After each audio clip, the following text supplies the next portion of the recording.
From India, we have this 500 rupee banknote. It's the first one I've ever found from India, and this comes from a time where almost all of their banknotes feature Mahatma Gandhi on the front. It's not in great condition because it does have writing in it on it and a couple of staple marks, which I hear happen a lot in Indian banknotes. I'm trying to find the date on this, and I can't. The best I can go with is the signature right here of Y.V. Redding. Makes it somewhere around 2005 to 2008. I'm trying to come up with the catalog number on this, and best I can do is 99.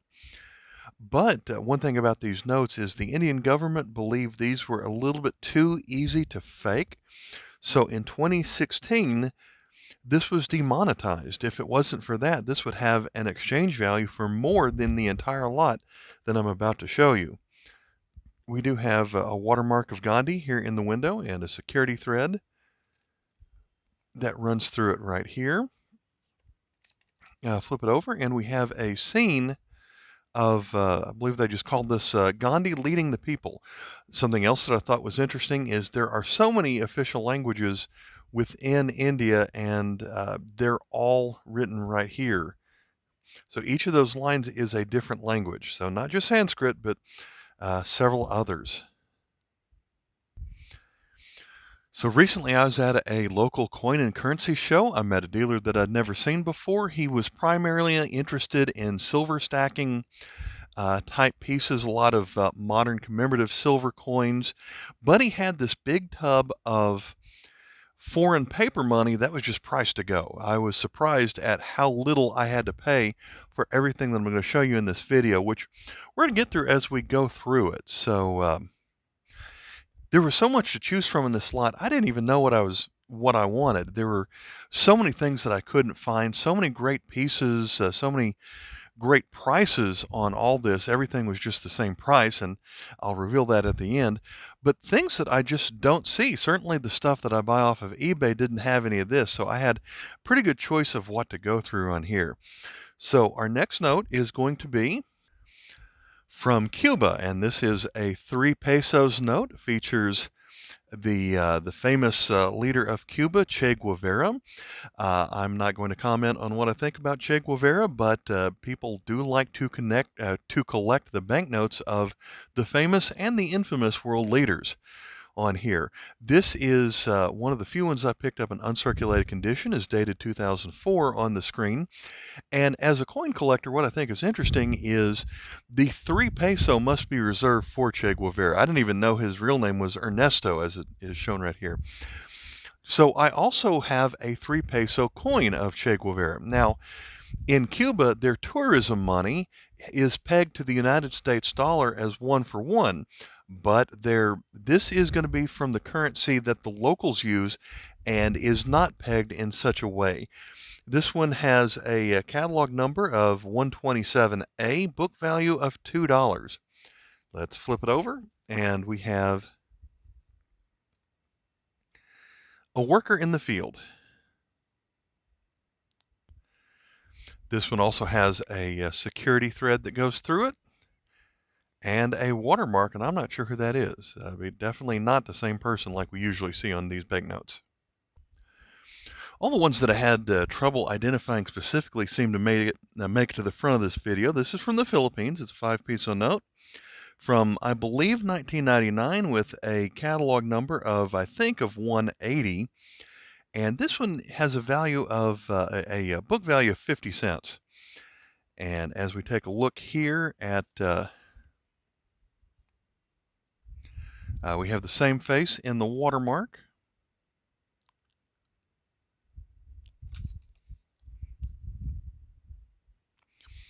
And I've seen other notes that had a scene from 1898 on it, just like this one.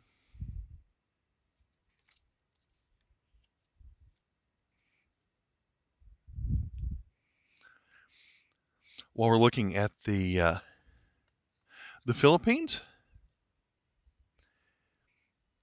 this the 20 peso note features Manuel Quezon. This is also certainly from 1999, catalog of 182E.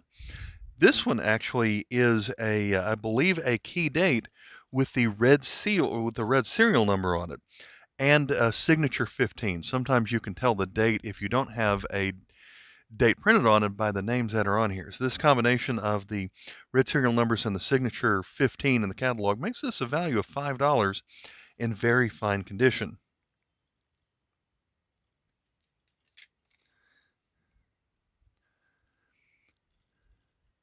Flip it over and we have a palace shown here. In the watermark we have Quezon again.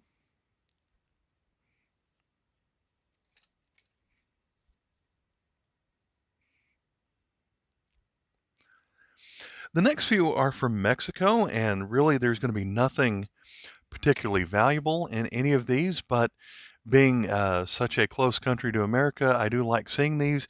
This probably actually brought the whole value of what I paid down a little bit per as the per banknote lot here. But this one was fairly old compared to some of the others. This is the 5 peso note from 1969, catalog 60J. Only has a book value of 25 cents because of the condition. But we have, see, this one was made by American Banknote Company across the bottom. El Banco de Mexico. There's our date of 1969, series BGR. And the Bank of Mexico red seal over here. And we have an Independence Monument highlighted on this side. Let's go to the next 5 pesos note, which I found odd that they put these into circulation before they stopped producing the last one. So there was a short while where the last one and this one were running concurrent with each other. This one also has a date of 1969, has December, but the last one was made even into the early 70s. This 5 peso note is 62A, book value of 20 cents in this condition.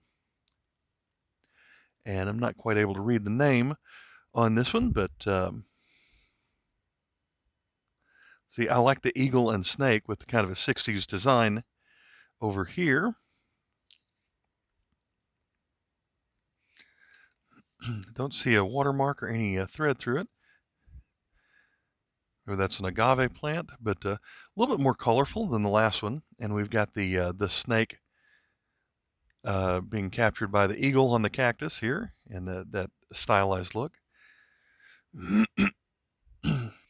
From the same series, but dated a little bit newer, in 1973, we have the 20 or 20 pesos on here. This one is 64B, has a book value of 60 cents.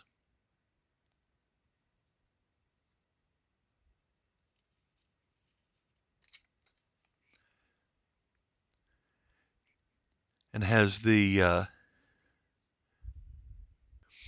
well, I should know if this is Aztec or Mayan or what it is, but at the bottom it says it is the Quetzalcoatl Pyramid. And I like the snake, the rattlesnake. There's his rattle that goes all the way across the bottom. So kind of a neat look to it.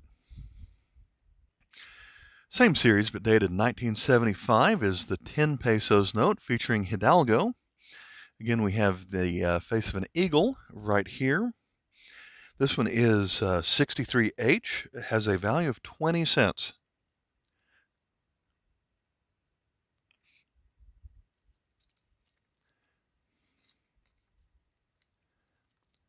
Diez pesos, and that is I do like all the micro printing that's going on right here, but that is a neat cathedral, Dolores Hidalgo, written on there. And this time we've got the Bank of Mexico with a purple seal right there, along with the red one on this side. Moving up to a larger denomination, but that doesn't make it any more valuable. This is the 100 pesos note from 1981, 100 or 100 pesos, featuring Carranza on this one. This is 74A, books for 30 cents.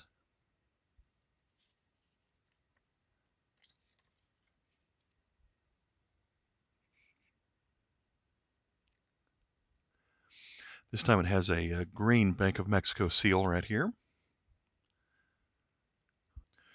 Moving up again to the 500 pesos, this time 500 pesos, featuring Madero, with a year of 1984, catalog 79B. This one at least books for 75 cents. However, in foreign exchange value, if this was still honored, would be worth about 2.5 cents of American money. Here's our date right there. I've been looking all these for watermarks and security threads, things like that. I haven't really had any of these in the Mexican money, but we flip this one over and we have the, I believe that's the Aztec calendar, the one that we saw a lot in 2012. And this was also featured on the 1 peso note that I've seen from about the 1950s. So it's kind of neat to see that one appear again. That even appeared on a couple of coins. So always neat to see that. We've got the little figure in the middle sticking out his tongue at us. As we move on to a first world country, we're going to move on to France. And I have never seen paper money from France and have been before. I believe that it is demonetized now, or you can't trade it in for euros or anything else anymore. But if it weren't for that, these would have probably a significant foreign exchange value on here. So I'm going to pull this one up and found it interesting that it has almost looks like a watercolor. The paper is, let me pull in close on the paper here. I'm not sure how well that will show up without the lights, but that almost reminds me of the paper that you can't tear. And these three certainly have not been torn. I've got 3 coming up from France. And I do know I've seen a lot of 20 or 10 franc coins show up all the time now because they don't have any value anymore. So that's what makes me think that you can't trade these in anymore. But if you could trade it in, the 20 francs would be worth about $4 in the United States money. Today, it does have, of course, the security line that goes through it. And this is Claude Debussy, the famous composer, and shown again in the watermark. Flip this one over and has almost a small paragraph in French there on the side. This one is from 1997, is catalog 151I, and has a catalog value of $4.50. As we move on to the 50, this one is the same year as the last one, 1997, but it has a neater or an additional better security thread. It still has the same line that runs through it right there, but has the new one with it's almost a color changing line. You hold it one way and it almost looks clear but shiny, and you hold it another way and it turns dark. This one features Antoine de Saint-Exupéry. I think it's an expedition, a plane expedition that has travels from France through Africa on here.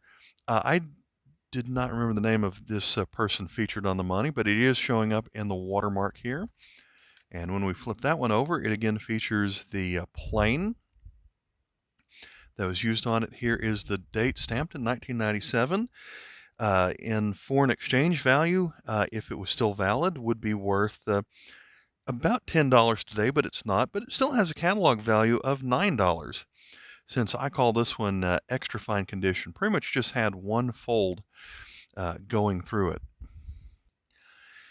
This one is the rattiest, but it is also the largest denomination. This one is 100 francs, which means this would be the French equivalent of an American $20 bill. So let that sink in for a moment. It's not worth $20 anymore because it's demonetized.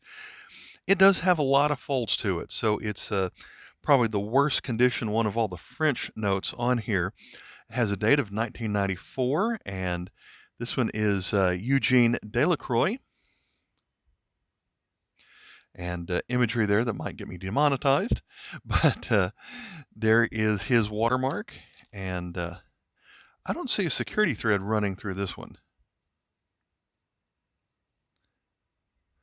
which is surprising that the larger value one didn't have that, but it certainly didn't tear a whole lot.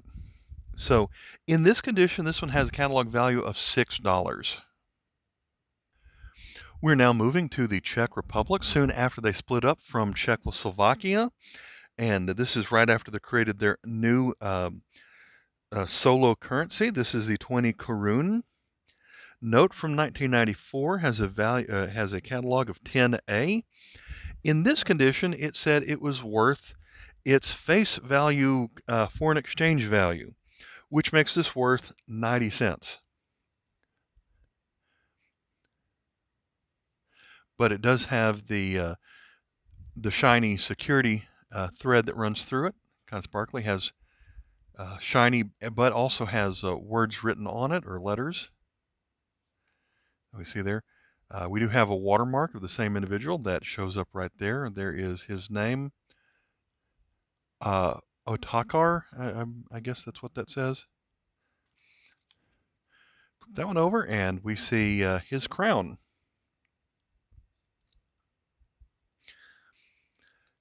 Next one comes from the same series. This is the 50. And in this condition, it's also based on the foreign exchange value, so their finances must still be using the same monetary system. So this one exchanges for $2.25. As the 50 Korun, also from 1994, this is note number 11 in the catalog. We have the name of Agnieszka Seska, and Seska is essentially what the Czech people call their country. That's how they spell it or pronounce it anyway. There's our 1994 at the bottom. Also has the watermark of a different person. Well, it's at least a different image than the person shown here. I couldn't tell you if it's the same or someone different, but here we have the look in the back, and that almost reminds me of like the ace on a playing card, almost. But yeah, I thought that one was neat. Now we're going to move on to Chile, and there are several versions of this 10 pesos or 10 pesos note. One thing they noted was 10 pesos was called one condor. And so some of the different versions, there's a newer version of this note that had overprinting over the circle right here. Older versions of the note had, as far as like 20 to 10 years older than this, actually had the date printed right here. And this one was produced in 1958 or 59 based on Casa de Moneda de Chile. So there were different versions made about throughout the 50s and late 40s where it was a different printing company on this one. But let's look in the watermark. We see the face right there. Even though it is 1958, we do have the line that runs through it. There's also different versions based on the color of the back of the note. So that is the 10 pesos. So this one is 120, catalog value of 25 cents. This one is so ratty that it's hardly not worth anything, and it's folded in such a way where I actually have to hold it apart a little bit right here. This one might be the oldest note in this video. There's a date of 1914 right here. This one is from Germany. 2 Mark, 2 or Zwi Mark.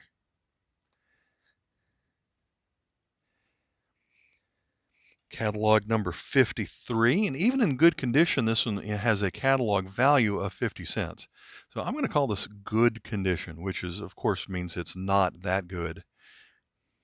But I'm going to try and hold it apart right here.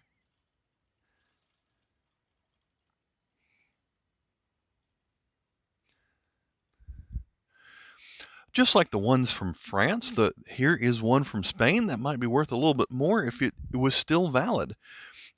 Some countries still have not converted to the, have not demonetized their pre-euro currency yet, but Spain has. This is the 100 pesetas, and in foreign exchange value, that would be worth a little bit less than $1, maybe about 75 cents of American money. But this one is from 1970, is book number 152.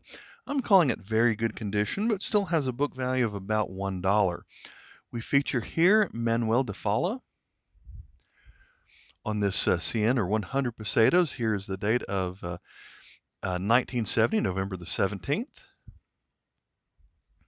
And seems like maybe I'm not one to talk, but it seems like kind of a puny fellow to appear on a banknote.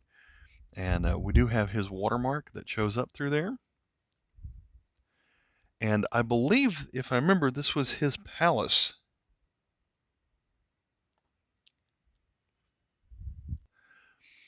But here we have something that is a lot newer and a lot more valuable.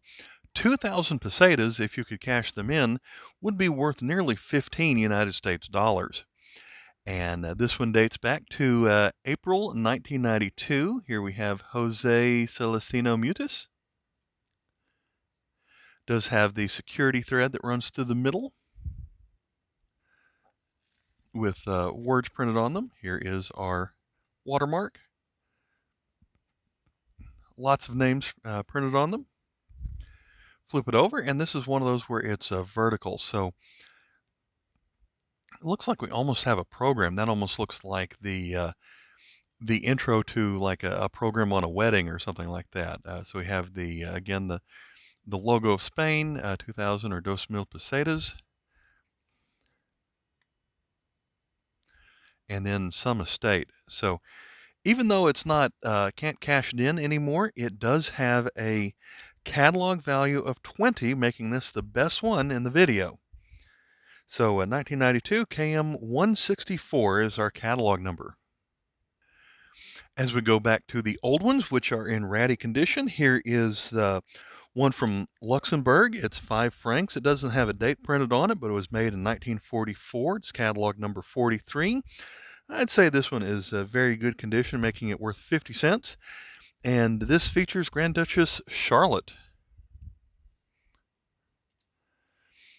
The pretty dirty note as well. But Finif Frang for 5 francs. This is one of those where for the security feature, there are these little pink and blue dots that are added to the paper, so they could show up randomly on the banknote.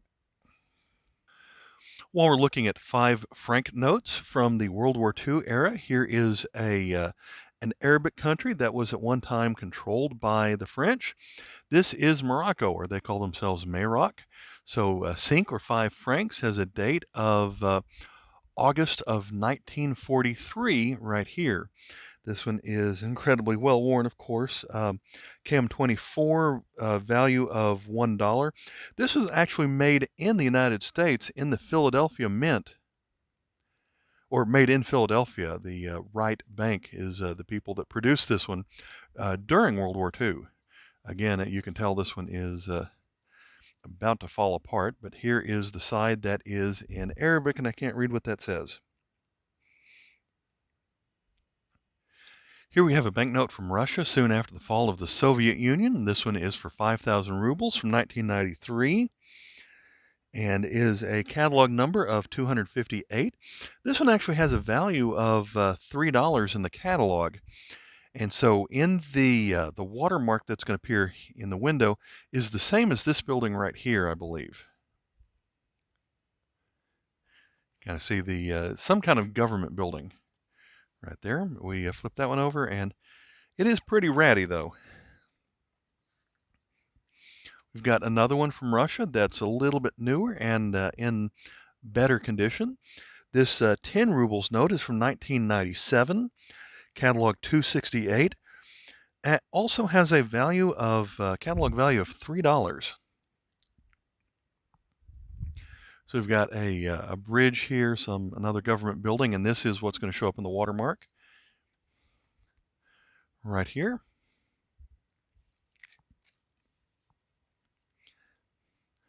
As we flip this one over, we see a date of 1997. Apparently, that date was actually printed about right here on a different year.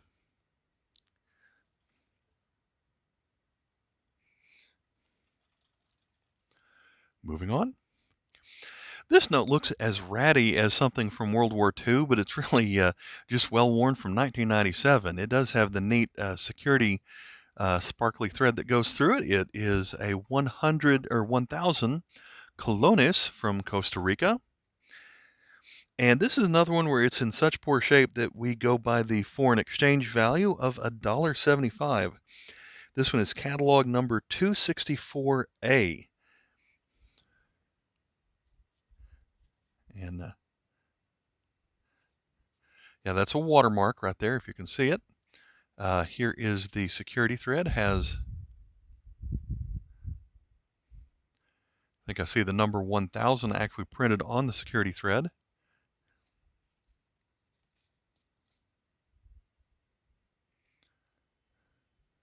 Lots of little circles on this one.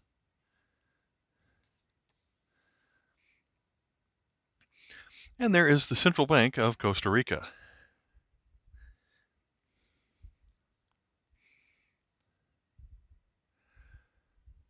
Now on to Asia. Here's a banknote from Singapore. This one is a $10 note. It is not dated, but from the catalog, I can tell it's from 1988. It is catalog number 20. And this is another where, even in very fine condition, we go by the foreign exchange value. And the foreign exchange value on this one is $7.40, because the Singapore has one of the strongest currencies in the world, certainly in Asia. We've got a ship named the Polari. I like how it says this note is legal tender, has Singapore written in different languages right here, like Singapura. Has a fish in the bottom corner.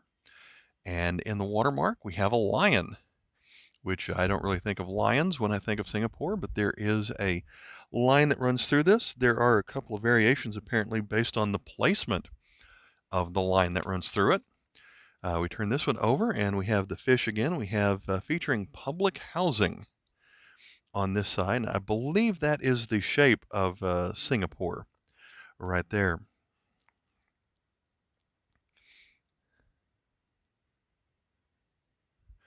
Back to Europe, here is a note from Hungary, the 100 forint. This note lasted from, this essential design lasted from about the 50s through the end of the 80s. So it had a run of about 40 years. But this one is from 1984, is catalog 171G, and has a book value of $1.50. So the 100 or Saz forint, and featuring Kossuth Lajos. I not too long ago got a Hungarian coin with the same individual on it. Flip that over, and we have this purple scene of a couple of people driving the horses there.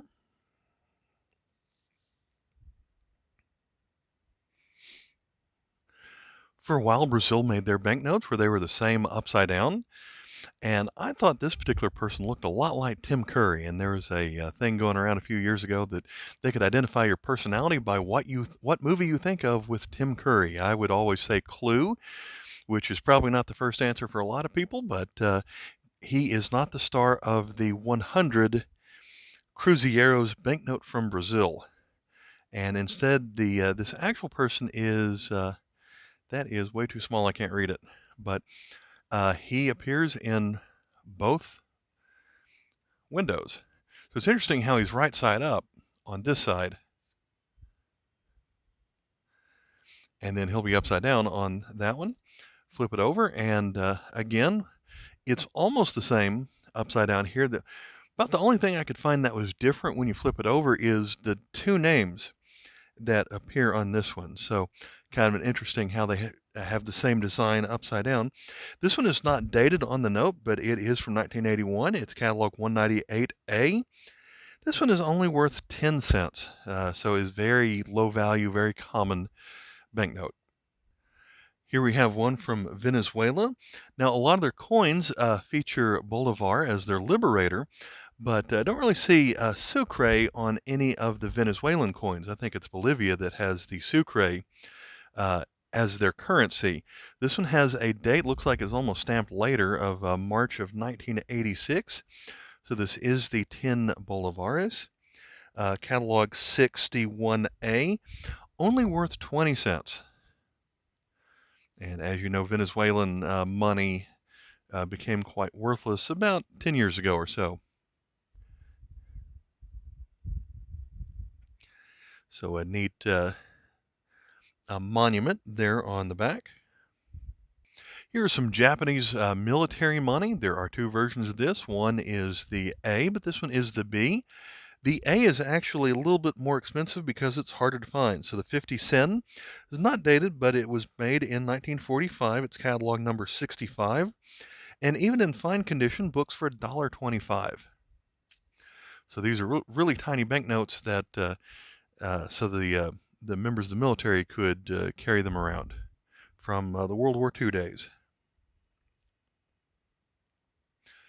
This banknote appeared in my last video that also featured banknotes I bought from the same show from a different dealer. I just didn't realize I bought two of the same note. At least they're both in uncirculated condition. This one from Ecuador is the 5 sucres. So we were just talking about sucre a moment ago on the Venezuelan note, but here he is on the Ecuadorian note where they actually named the currency after him. So this one's dated to 1988 and have a mostly red back on this one. And this is a logo that I recognize a lot from their coins. This is now 100 years old for a 100 kronen banknote. It is KM77, very good condition, and believe it or not, it's the least valuable one in the entire video. This one has a catalog value of 5 cents. But it almost looks like play money. There are versions of this with a higher, if this number is over 7,000, this would have actually circulated in Hungary, would have been worth a little bit more.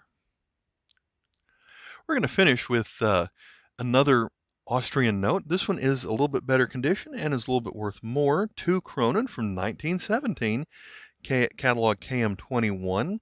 This one books for $1. And it's interesting how we have the same lady featured twice on this note. I told you I got this for a steal. I paid $6 for the entire lot. The guy must have just wanted to get rid of them. When I add up the value of everything I told you, the value of all these in the catalog, $84.25. So I don't know if this was a case of the guy didn't know what he had and he was just trying to get rid of it, or he didn't used to collect this, was just trying to get rid of it. He didn't want any more. Part of me thought that maybe he was with someone else who was selling these, and the guy just got up to get a snack or run to the restroom or something, and he didn't know what he was supposed to be asking for these, and he gave me the wrong price. I don't know what it was. 90% of his table was silver rounds. And then he had these banknotes in a huge tub, and in retrospect, if I paid $6 for everything you see here, that turns out to 5 for $1. I bought 32 notes, so he gave me 2 of them for free even at that price. I should have come back and bought more from this guy because this was just a fun lot. This is one of the most interesting lots that I have ever purchased because I got to go through and pick the ones I wanted out of here. So thanks for watching. I will have more banknote videos when I find some more good deals.